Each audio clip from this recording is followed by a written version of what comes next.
Assalamualaikum warahmatullahi wabarakatuh. Berjumpa kembali anak-anak sekalian dengan Bapak Dery Nodianto dalam pembelajaran pendidikan Pancasila dan kewarganegaraan. Salam sehat selalu dan tetap semangat belajar. Baik, anak-anak sekalian, pada kesempatan ini kita akan membahas materi kompetensi dasar faktor-faktor pembentuk integrasi nasional. Nah, dalam kesempatan ini kita akan membahas 5 substansi, yakni kebinekaan bangsa Indonesia, kemudian pentingnya konsep integrasi nasional, dan sampai pada akhirnya kita berada pada substansi peran serta warga negara dalam menjaga persatuan dan kesatuan. Oke, kalian bisa menyimak dengan baik. Kita mulai dengan substansi kebinekaan bangsa Indonesia.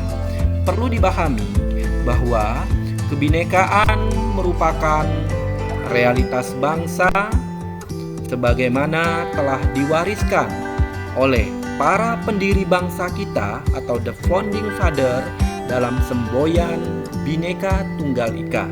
Nah, tentunya kalian tidak asing lagi dengan semboyan Bhinneka Tunggal Ika yang artinya walaupun berbeda-beda tetapi kita tetap satu jua.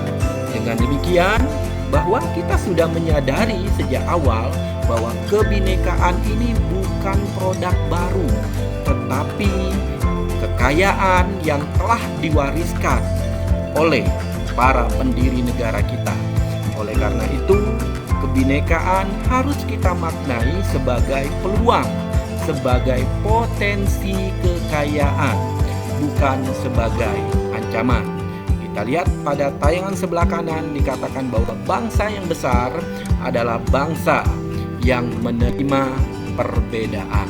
Oke, paham di situ bahwa kebinekaan bangsa Indonesia menjadikan kita semua dipandang secara horizontal dalam konteks NKRI, bukan secara vertikal. Oke, berikutnya kita lanjut. Kita menyadari bahwa Bhinneka Tunggal Ika adalah alat pemersatu bangsa, tetapi perlu diingat bahwa banyak alat pemersatu bangsa lainnya, yakni dasar negara Pancasila, kemudian bendera merah putih, bahasa Indonesia, lagu kebangsaan, termasuk lagu perjuangan, dan alat-alat pemersatu bangsa lainnya. Dan ini harus terpatri, dipahami dengan baik oleh setiap warga negara Indonesia, termasuk kalian sebagai pelajar. Nah, oleh karena itu, dengan adanya persatuan dalam keberagaman, maka akan terwujudnya kehidupan yang serasi, selaras, dan seimbang, serta menjadi modal dasar dalam pembangunan bangsa. Ingat, Bapak sampaikan bahwa keberagaman atau kebinekaan di awal tadi saya sudah menyampaikan adalah potensi kekayaan. Kita saksikan ketika parade karnaval, kita bangga dengan kesenian kita bangga dengan pakaian adat kita, menjadikan kita kaya, bahwa bangsa Indonesia adalah bangsa yang hebat. Kemudian kita beranjak kepada pentingnya integrasi nasional. Kenapa pentingnya integrasi nasional? Untuk menjawab pentingnya integrasi nasional, kita mulai dari konsep integrasi itu terlebih dahulu. Bahwa konsep integrasi nasional dapat kita artikan sebagai penyatuan berbagai komponen bangsa dalam satu identitas atau wadah yang sama. Rumah kita sama, bernama Indonesia. Maka tadi Bapak sampaikan, kita dipandang secara horizontal, bukan secara vertikal. Tidak lagi mengenal beta, gue, abdi, tetapi kita bangsa Indonesia. Kita bangga menjadi warga negara Indonesia. Nah, di sini kalian bisa perhatikan bahwa syarat integrasi Antara lain, yang pertama, anggota masyarakat saling mengisi kebutuhan satu sama lain. Kemudian terciptanya konsensus. Konsensus itu adalah kesepakatan bersama mengenai norma dan nilai sosial yang kita lestarikan. Termasuk norma dan nilai sosial tadi dijadikan aturan baku dalam melangsungkan proses integrasi nasional. Nah, dengan mengetahui konsep integrasi nasional, maka kita akan mengetahui mengapa pentingnya integrasi nasional. Integrasi nasional di tengah kemajemukan merupakan syarat mutlak yang diperlukan untuk membangun kejayaan atau kemakmuran bangsa. Dan integrasi nasional ditandai dengan penguatan jati diri, dengan penanaman atribut yang sama sebagai warga negara, dan ini menjadi poin penting untuk meminimalisir konflik horizontal dan hal-hal merugi lainnya. Kenapa tadi Bapak sampaikan bahwa dalam konteks NKRI, kalau kita dipandang secara vertikal akan menimbulkan kelas-kelas, suku A, suku B, suku C.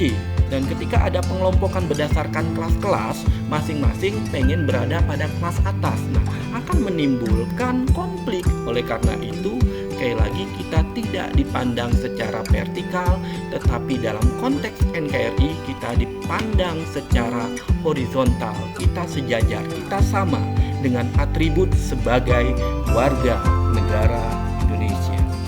Nah, baik, kita langsung kepada substansi faktor-faktor pembentuk integrasi nasional. Bisa kalian lihat bahwa faktor pembentuk integrasi nasional antara lain adanya rasa senasib sepenanggungan, termasuk tekad serta keinginan untuk bersatu berdasarkan faktor sejarah bahwa kita adalah bangsa yang pernah dijajah. Kemudian adanya ideologi nasional yang tercermin dalam simbol negara, termasuk adanya ancaman dari luar yang kemudian menggugah dan menguatkan semangat nasionalisme bangsa untuk bersatu padu membentuk wadah bernama bangsa Indonesia. Dan penggunaan bangsa Indonesia termasuk adanya jiwa dan semangat gotong royong, solidaritas dan toleransi keagamaan. Oke, bisa dipahami dengan baik bahwa inilah faktor-faktor pembentuk integrasi nasional. Sedangkan faktor penghambat integrasi nasional di sini Bapak kelompokkan menjadi 4. Yang pertama, adanya kurangnya penghargaan terhadap kemajemukan, padahal kita heterogen, terdiri dari beraneka ragam yang seharusnya dipandang sebagai kekayaan, bukan sebagai ancaman. Maka penghargaan atau apresiasi perlu kita lakukan terhadap kemajemukan kita yang heterogen. Kemudian kurangnya toleransi antar golongan dan kurangnya kesadaran masyarakat akan ancaman dan gangguan dari luar, termasuk ketidakmerataan hasil pembangunan yang kemudian menghasilkan ketidakpuasan. Nah, inilah faktor-faktor penghambat integrasi nasional. Nah, kemudian kita bahas substansi tentang tantangan dalam menjaga keutuhan Negara Kesatuan Republik Indonesia. Bicara tantangan yang dihadapi oleh Indonesia untuk menjaga keutuhan Negara Kesatuan Republik Indonesia dapat dibagi pada 2 aspek. Yang pertama secara internal, yaitu tantangan yang dihadapi dalam mengawal Negara Kesatuan Republik Indonesia agar tetap utuh dan bersatu.